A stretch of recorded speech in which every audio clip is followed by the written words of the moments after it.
Greetings, people of the interwebs. Jake here. And we did it. We finally did it. We're at the end of Season 2 for Rings of Power. So, this calls for a celebration, I say. Cheers.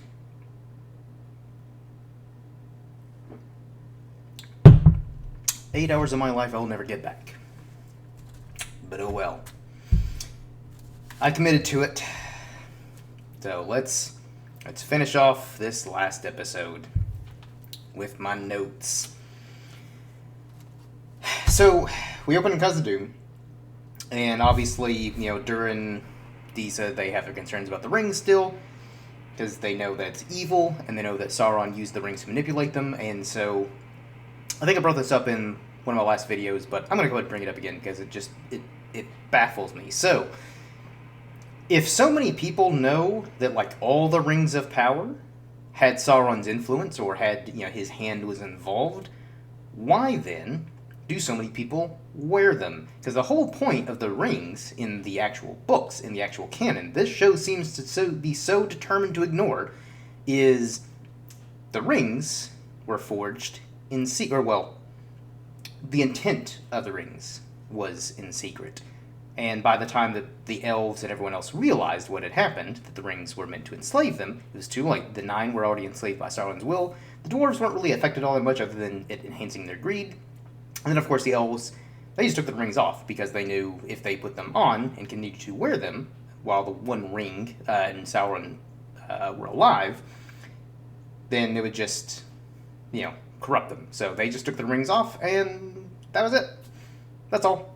But for whatever reason, everyone in this show seems to know that the Rings of Power are evil. Sauron had a hand in their development. But I guess they're just going to conveniently forget about that, or for whatever reason decide to wear them anyways. Which, this show already makes basically every character incredibly dumb, except for Adar, who, again, somehow knows everything in this show, which I brought up in the last episode, and maybe even before that. He's the smartest character. Everyone else is incredibly dumb, and this further just reinforces how stupid literally everyone is. But anyways, moving on. So, during the Younger confronts his father, because, he wants that ring to be taken off, which, fair, because his dad has clearly lost his marbles. And again, even though the dwarvish rings did enhance their greed, it wasn't like this show just really took that to the most extreme level. It was a gradual progression of enhancing their greed, not like this automatic where they're just, it's dumb. But the show likes to manufacture drama, so of course they read probably a Wikipedia article that said, that the Seven increased the dwarves' greed, and so they're like, all right, let's go 110% on that greed immediately as soon as Durin puts on that ring. And then, so he confronts his father, who's just taking this, what looks like a battering ram, to this random cavern, which that battering ram should have been present in the Siege of Eregion instead of that stupid, non-existent siege weapon called a Ravager, which there's no precedent for that device existing in any medieval history, and also just the purpose of that thing doesn't make any sense. And I got to talk about this, because I didn't bring it up in the last episode, so I have to go on a sort of side tangent here to explain why that Ravager was so incredibly stupid. So, first off, the orcs had trebuchets that seemed pretty effective. They brought down an entire mountain. Now, why they didn't bring down the mountain behind Austin Ethel and just cause a landslide and destroy the whole city that way, I don't know, because again, this show has no logic. There's no reason, there's no rhyme or reason to anything. But anyway, so instead of using their trebuchets to the walls that just happened to sprout out of nowhere, because if you actually look at Season 1, when they show the first scenes of Austin Ethel, which actually, the show doesn't have the rights to Austin Ethel, which is the actual name of the city. Eregion is just the region. So since they didn't have the rights to that name, they just called it Eregion, which is fine, not a huge deal. But, anyways. So, the orcs, so again, the orcs, they're laying siege to these walls that just happen to sprout out of nowhere. Because again, in Season 1, there are no walls. But then in this season, I guess the writers were like, ah, shit, we didn't have walls. Just put walls there. No one will notice. So again, the show is inconsistent with itself, let alone the lore of the actual books. But anyway, so they bring up the Ravager, which the whole point of the Ravager is apparently the orcs hammer in these nails into the base of the walls, and then through the mechanism of this device, it pulls the blocks out of the walls, which doesn't make a lot of sense. Because one, you have trebuchets. That was the whole point of that siege weapon being developed, is to bring down walls. And also, even if they did pull out, like, manage to pull out, like, say, one of the foundation blocks, like, gravity would kind of prevent the whole walls from coming down. Like, nothing about that made sense at all. So, side tangent aside, I'm going to try to stay on point here. But yeah, so that ram that King Durin is using to dig that random cavern, that should have been present in the Siege of Eregion, not that weird Ravager thing. But then, of course, he knocks down the cavern wall, he walks in, and he's kind of like, hey, son, come on in, look at the wealth of our mountain. Lots of mithril. And then this was the scene that I was afraid of. I was afraid of it as soon as they showed or teased the Balrog awakening at the end of season 1. So I was kind of like debating, like, okay, is this just them tipping the hat, being like, hey, so the Balrog, it's there. But I was really leaning towards like, okay, so they showed the Balrog, so the Balrog's gonna awaken, like fully awaken and bring down Khazad-dûm. So even though it didn't bring down Khazad-dûm, it did fully awaken, and which is a good, probably like 4,000 years too early, because the Balrog didn't awake, Durin's Bane didn't awake until a third age. But of course, this show, even though it's set in the second age, and the writers, showrunners, claimed that they would not take any third age content because the second age had enough. Lied through their teeth over and over again, because the Balrog is here. So then King Durin pulls a Gandalf, where he raises his axe and he just leaps at it. Visually, does it look cool? Sure, but it's incredibly dumb. He gives Durin the Younger his ring, and has like this kind of emotional speech. I don't remember what he said because I couldn't be bothered. But yeah, he pulls a Gandalf and he lunges towards the Balrog, and then the mountain crumbles down. So here's the thing. The whole point, again, if Durin and the other dwarves know that the Balrog is down there, why do they keep digging? Because that was the whole thing. They delved too greedily and awoke the Balrog by mistake. And again, the Balrog didn't awake until the Third Age. No one knew what it was. No one knew what caused the destruction of Khazad-dûm. They just knew that it's some kind of dark, evil being. Now, you can maybe read between the lines, and maybe like some of the wise members of like the White Council, like Gandalf, Galadriel, Saruman, etc. They might have maybe speculated that it could have been something along the lines of a Balrog, but no one really knew what it was. So for them to know, again, good 4,000 years ahead of time, what that creature is in the mountain, you would think that they would know, okay, well, let's not keep digging because that thing's down there and we don't want it to unleash it. But again, this show's stupid, and they want to keep ripping off the Peter Jackson movies. So they're kind of like, hey, remember the Balrog and the Fellowship and the cool thing that Gandalf did? King Durin's gonna do the same thing. Oh, God, my God. This show's so fucking stupid.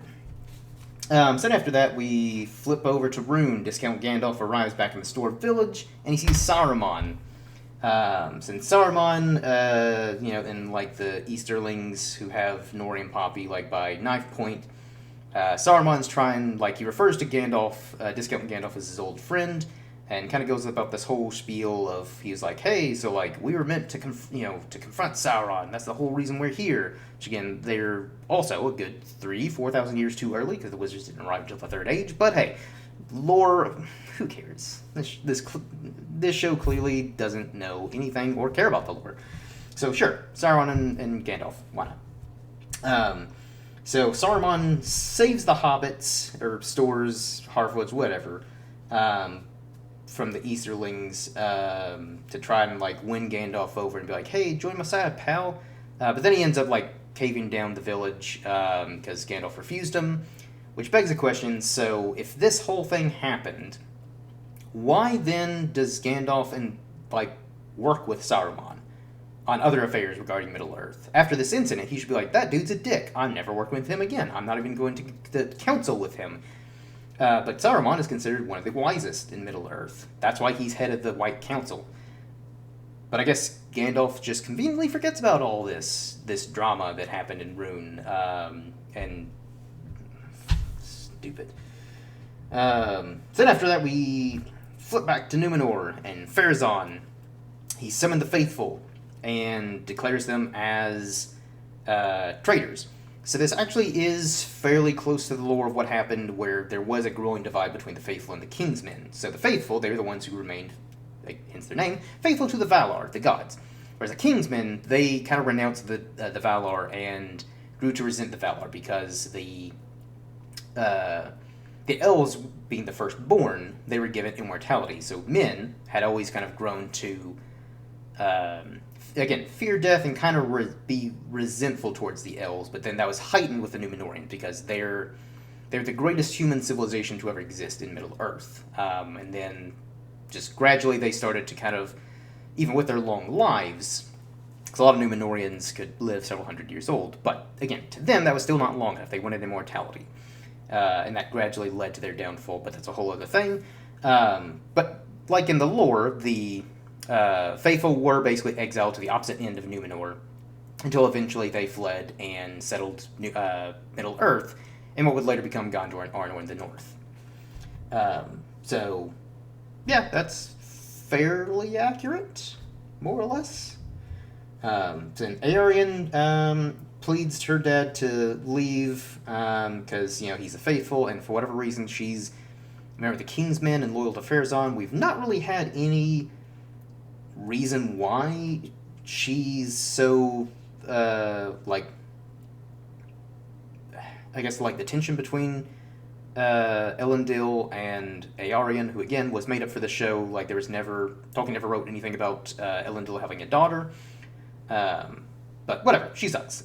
She's just there to manufacture drama. That's it. So Miriel, Elendil's, he's, kind of packing up, getting ready to leave, talking to Miriel, but she decides to remain behind, and is like, go on your way, be the beacon of the faithful. And then, hands him Narsil. So,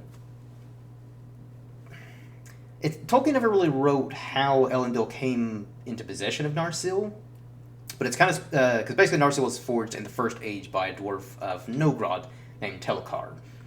So it's presumed that at some point after the First Age, the Númenóreans took Narsil to Númenor, and then it kind of became like an heirloom of the kings of Númenor, and it gradually was passed down through generations and generations. So it's not clear how Elendil came about it, even though he was of loyal, but of royal blood, and a direct descendant of Elros, the first king of Númenor. But I mean, that's plausible that Miriel, even in the lore, could have gifted him like Narsil or someone else. Would have gifted him Narsil before he fled into exile, so fair enough. I don't hate that idea of Miriel giving him that before he flees. And again, Narsil actually does look similar to design in the Peter Jackson movies. So I'm assuming that the one who did the artwork for Narsil in both Rings of Power and the Warner Brothers movies, probably the same person. Same thing with Balrog, that's why they look so similar. Just something that I noticed there. So then we get orcs pillaging Ossinephil, and Galadriel leads some elves outside only to be surrounded by orcs, and she's kind of like, oh, spare their lives, I've got the 9, so take me instead, which is the dumbest thing you can do. So of course the orcs are kind of like, okay, and I guess leave the elves alone. We don't actually see what happens to them, but it would make sense that the orcs probably would have been like, sure, we'll spare them, and then take her prisoner along with the 9, and then just kill those elves. But anyways, so Galadriel does the dumbest thing possible. So we flip to inside Celebrimbor's forge, and we see Celebrimbor being pierced by several arrows, Sauron shooting him. And this is actually sort of close to how Celebrimbor died in the actual lore. Although he actually made like a last stand against Sauron as the city was being besieged, and Sauron did torture him, and because he was trying to learn the location of all the rings of power. But Celebrimbor stayed pretty.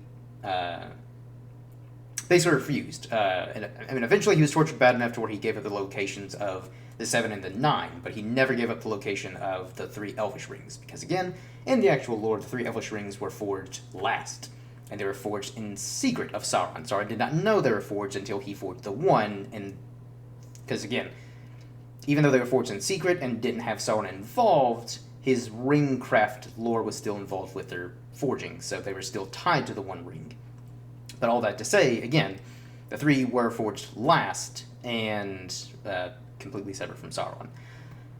Instead of first, like this show. I really don't understand why they forged the 3 Elvish rings first in this show, but anyways, so in the actual lore, again, Celebrimbor does his brave last stand. He doesn't give up the location of the 3, but he does reveal to Sauron the location of the 9 and the 7, which he reclaims, and then that's when Sauron disperses into the men and dwarves.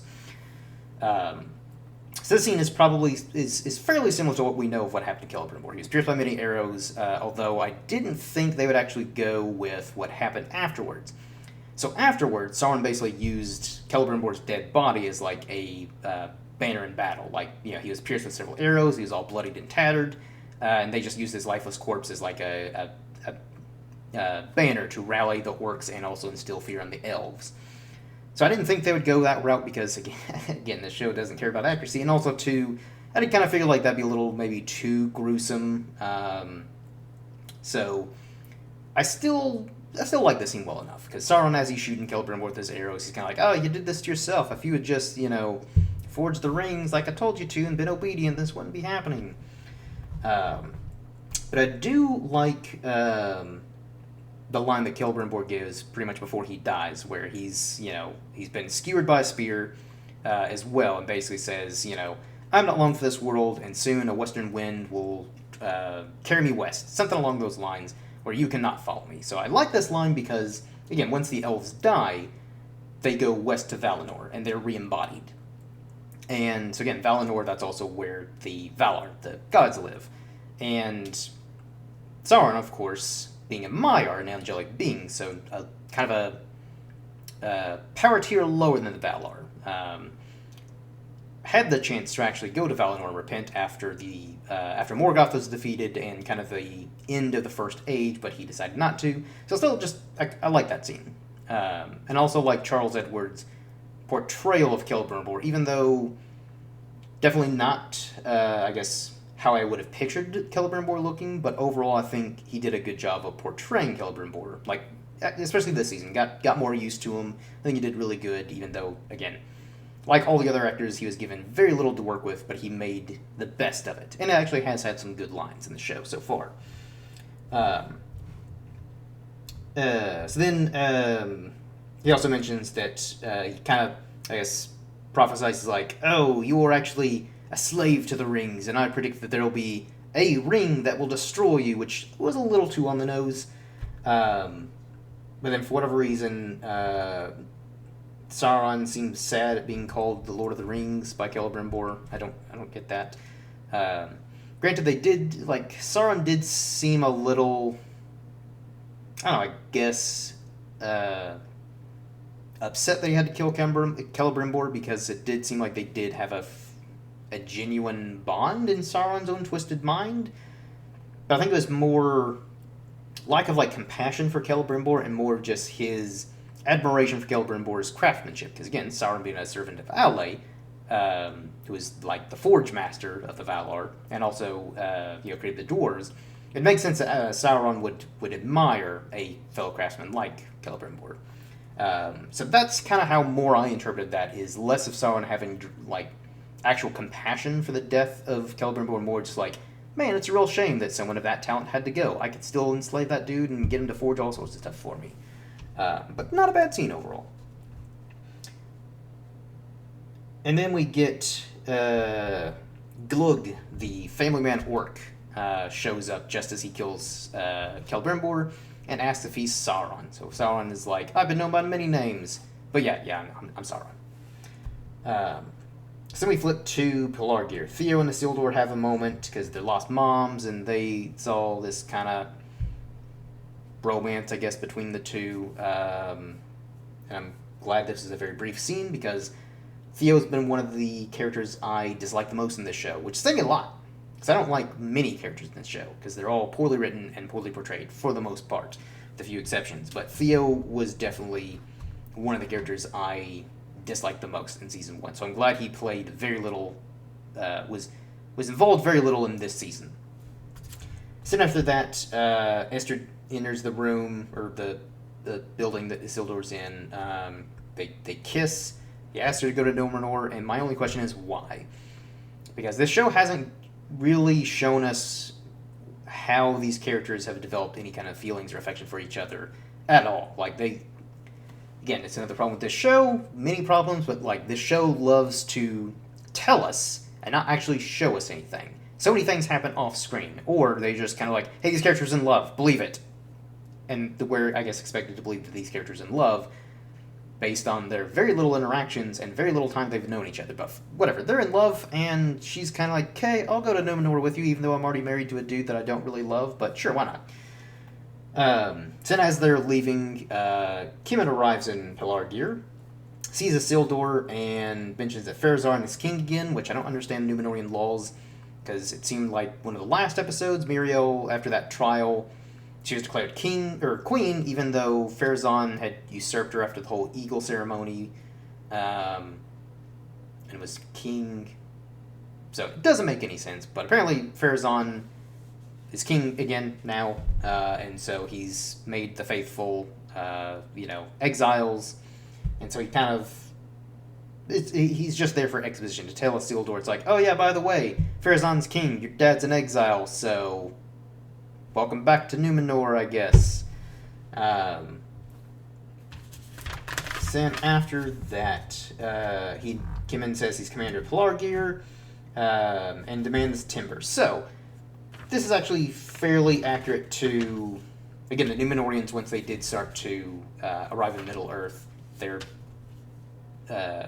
a naval power, so obviously you need a lot of timber for their ships, and actually destroy a lot of the forestry in Middle-earth, in particular in Eriador, to build their naval fleet. And that actually caused a lot of bad blood between them and the Middlemen. So basically, Middlemen are anyone who isn't of Numenorian descent. So the ancestors were like the Rohirrim, the Dunlendings, and again, basically anybody who isn't Numenorian and didn't later become Gondorian or Arnorian were considered Middlemen. And so the Middlemen kind of grew to resent the Numenorians after like hundreds of years of them basically pushing them out of their lands and also deforestation. So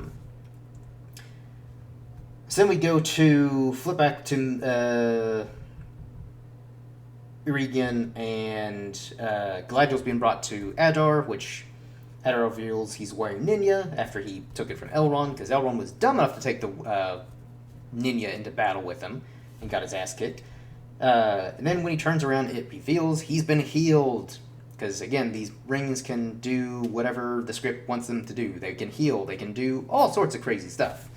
And again, after Adar having been corrupted thousands and thousands of years ago by Morgoth, as soon as he puts on this ring, it heals him. So he's no longer scarred and mutilated. He looks like a regular elf again. And then he offers it back to Galadriel, because he's like, I've been healed, and like, I think we can have everlasting peace now, like, us elves and the orcs, because, after I wore this ring, it kind of made me realize, like, oh yeah, I was an elf before, and maybe we shouldn't be killing each other, because Sauron's the real bad guy. And I was really afraid, because he had mentioned that, like, Adar's the name that he goes by now, and he hadn't gone by his true elf name in, a long time. I was really afraid that he'd be like, oh, I was once called Celeborn, which is Galadriel's husband, who she claims is dead in season 1, which he isn't. Again, they were like together throughout all of like the first and second age and third age, and very rarely separated from each other. But yeah, he's dead. But I was really afraid that they would make Adar Celeborn, so I'm glad he wasn't Celeborn. Then Glug arrives on a stretcher and stabs Adar because, he's tired of war, and I guess Sauron was kind of like, hey, go stab Adar because, I'll definitely make sure you guys don't go to war again. I don't know, we don't see what happened off screen, but yeah, so he stabs Adar, then all the other orcs mutiny and just stab Adar to death. Then Sauron, Galadriel's just standing there, kind of witnessing Adar being brutally murdered, doesn't do anything about it. She's just kind of, like, I guess, left in awe. Sauron shows up, of course, grabs Morgoth's crown. And then... I can't even read my own handwriting here. Oh, yeah, Galadriel confronts Sauron, some dumb dialogue, and they fight and stuff. Sauron tells the orcs to leave no elf alive. Yet, the next scene we see Elrond and Gil-galad alive as prisoners, along with Arondir. So it turns out Arondir's alive. After he got stabbed by Adar, doesn't seem to be facing him at all.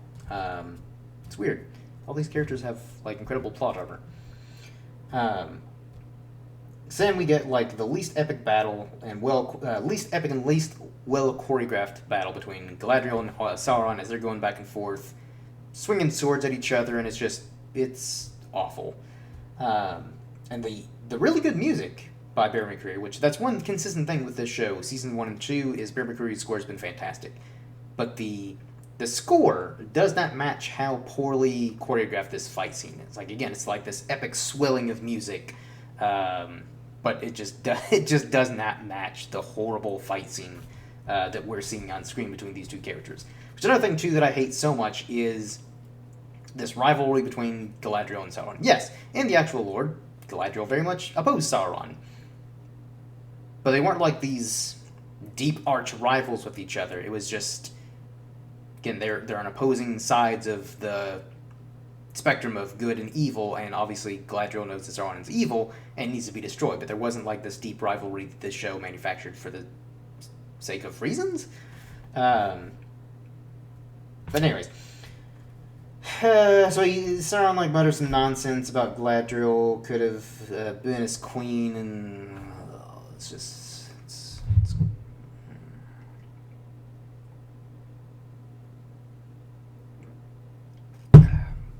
awful dialogue.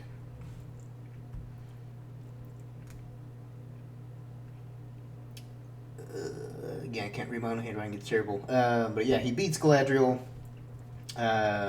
Takes the 9, because again, she was dumb enough to admit, like, oh yeah, I've got the 9. Galadriel's so stupid. She's the root cause of all the problems in Middle-earth. According to this show, she's basically the villain of this entire series, which is so dumb.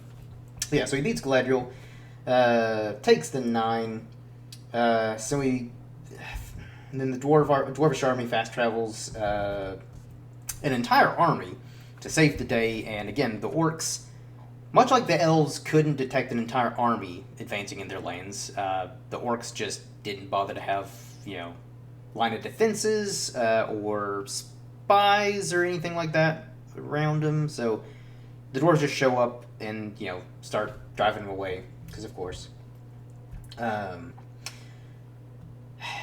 So then Sauron's got Galadriel, like, at the edge of this cliff, and he's kind of like, oh, give me the ring, give it to me, and she jumps off a cliff, because why? I mean, I guess, like, the alternative is, yeah, either give the ring to Sauron and die by his hands, or jump off a cliff, but just, again, we know Galadriel isn't gonna die, but it's still so dumb that she just jumps off a cliff, just like Elrond did, I think, in, like, episode 1, where he just jumps off a cliff. People jump off cliffs all the time, and they survive in this show. So then Glug shows up, and he's kind of like, hey, so, like, the dwarves, they're here, we're getting our asses kicked, what should we do? And Sauron just kills him. I guess it's supposed to be this dramatic moment, because Glug is the loving family orc man, but who cares? No one cares about Glug. No one cares about any of the characters in the show. And also, is anyone surprised that Sauron would have killed one of his own orcs? No. So then Galadriel's alive, because of course. She doesn't even seem wounded by jumping off, like, that cliff, which is pretty high up. Like, probably good, I don't know, 50 feet minimum. But she lands in a forest unscathed. So Gilgalad runs up to her and claims she's consumed by darkness because Sauron stabbed her with Morgoth's crown. So he tries to heal her, but he can't for whatever reason, even though he's got a Ring of Power, and the Rings of Power in this show are just magical bullshit devices that can do whatever the script demands. So in this case, his ring, for whatever reason, cannot heal. Even though Galadriel's can, and as we see in this scene, Elrond's can, which, to be fair, Elrond does make sense. He was known as a great healer. And his ring only amplified his healing abilities, because that's the whole thing with the rings. The rings amplify the wielder's abilities, so Elrond was already a naturally talented healer. So once he wields his ring, it just makes him an even better healer. But again, none of the rings, just automatically heal people. Like, when Elrond healed Frodo in the books and in the movies, it wasn't just he touched him and, like a D&D healing spell, where, you touch them and then bam, they're back to full health or anything like that. It's just, it took days for Elrond to finally stabilize Frodo. But in this show, Galadriel was just healing people left and right. But again, for whatever reason, Gil-galad can't. Because no one likes or respects the High King. I guess that's the only thing I can think of as to why he couldn't heal Galadriel. And of course, when Elrond puts on his ring, that's when he's kind of like, you know what? These rings that I was so, anti and just so strongly against at the beginning of this show, they're okay. Because I can heal people now. That's so stupid. And also, this scene is, a total ripoff of the Fellowship scene, again, where Frodo is being healed in Imladris. Then we go to a brief, we flip back to, the Harfoots. Nori's talking about something, I wasn't really paying attention, but she's giving a speech to Gandalf about something and stuff, so we kind of get, a montage of different scenes, like Isildur sailing back to Numenor. We see Elendil on the run, Miriel standing before Pharazôn, presumably. This is when Pharazôn forces Miriel to marry him, like he does in the lore. Then some other scenes, but again, I usually my attention span just dips out as soon as the Harfoots are on screen. So I wasn't really paying attention to what she was saying, what was really going on, but yeah. So after that, Nori and Discount Gandalf part ways, thank God. Thank God. Because the Harfoot storyline and the Harfoot characters add absolutely nothing to the story. They didn't add anything in Season 1. They didn't add anything in this season either. They are completely pointless. You cut them out entirely. This ever so slightly improves this horrible, horrible show. So I was actually pleased. It's alright, cool, Nori's leaving. She's dipping out and she's going to, I guess, lead the stores west. Because eventually they got to find the Shire. They had to explain how the hobbits got to the Shire. Then as Gandalf is, rummaging through the collapsed village of the stores, he, of course, finds his staff. Then he goes to Tom Bombadil and he's like, oh, hey, I was meant to save them, right? I was meant to find my staff. And Tom Bombadil's like, no, the staff finds you, dude.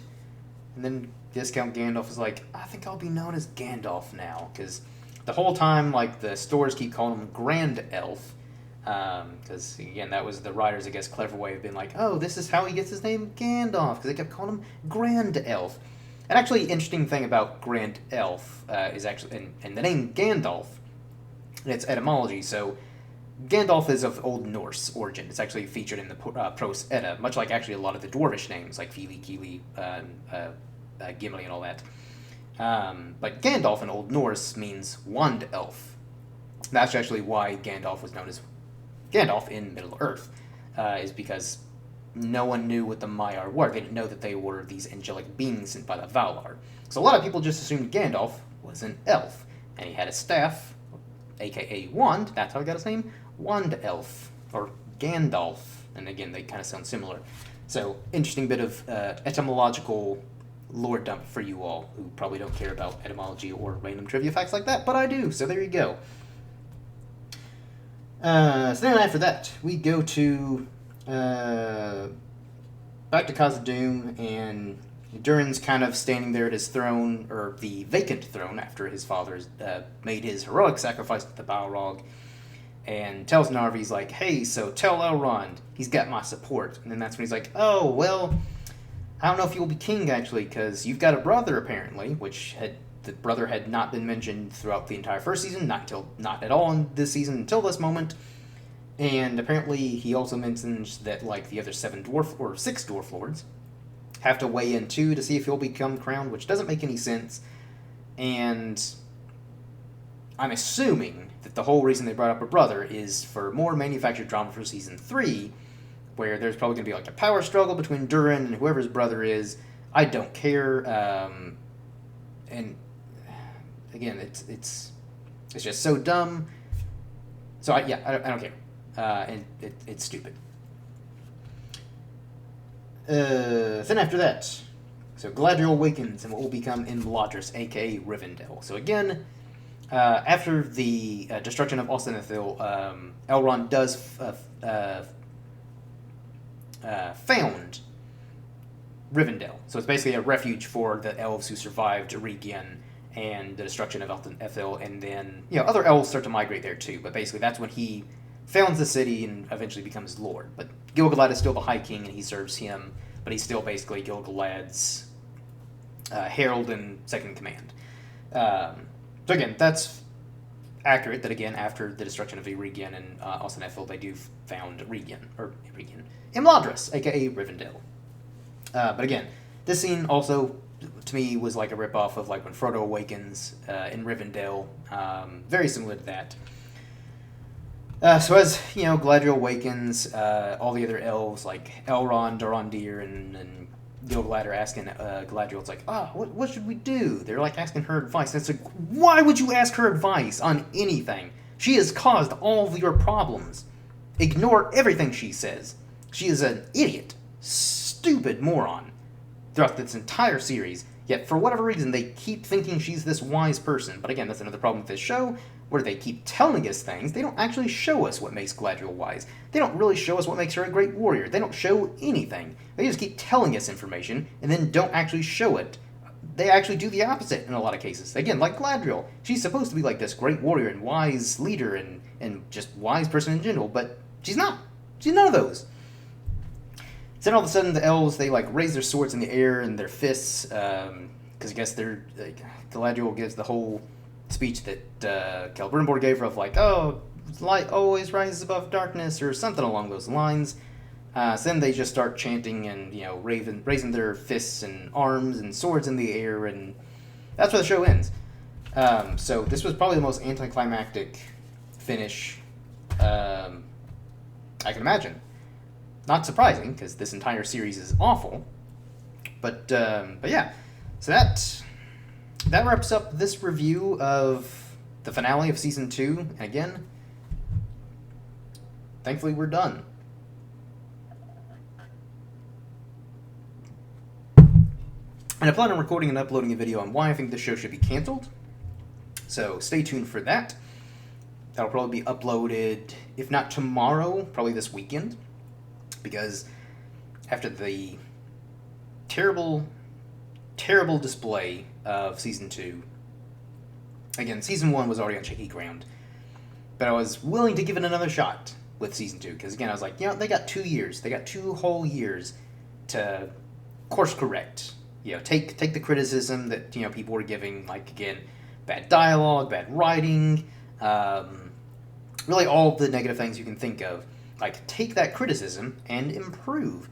But instead, they're just kind of like, nah, we're just going to double down and do stupid shit and ignore the books, which, again, also frustrates me that the writers, or the showrunners, who also were some of the writers in the first 2 seasons, before the Season 2 came out, they were like, Season 2 is definitely going to be closer to the books, which is also an interesting way of them basically acknowledging that Season 1 was not close to the books at all.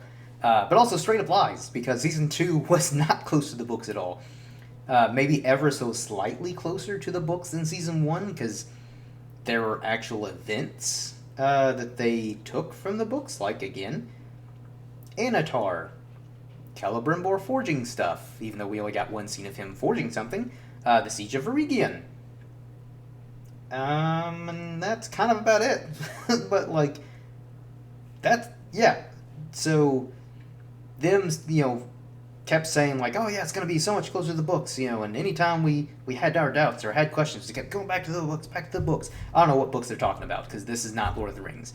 Uh, this is nowhere near Lord of the Rings. This is not even really what Tolkien wrote. Again, he didn't write a whole lot about the Second Age, but they could have at least taken what he did write about the Second Age and adapt that, and then fill in the gaps with like their own made up stuff, which would have been at least a little bit better. But instead, no, they decided to just do a stupid fanfic that is just god awful. But anyways, that's for the video coming up on why the show should be canceled. That wraps up my review for Rings of Power Season 2, Episode 8, the finale. So, leave your thoughts below. Comment, like, share, do the usual YouTube-y stuff. And yeah, until next time, everyone. Cheers.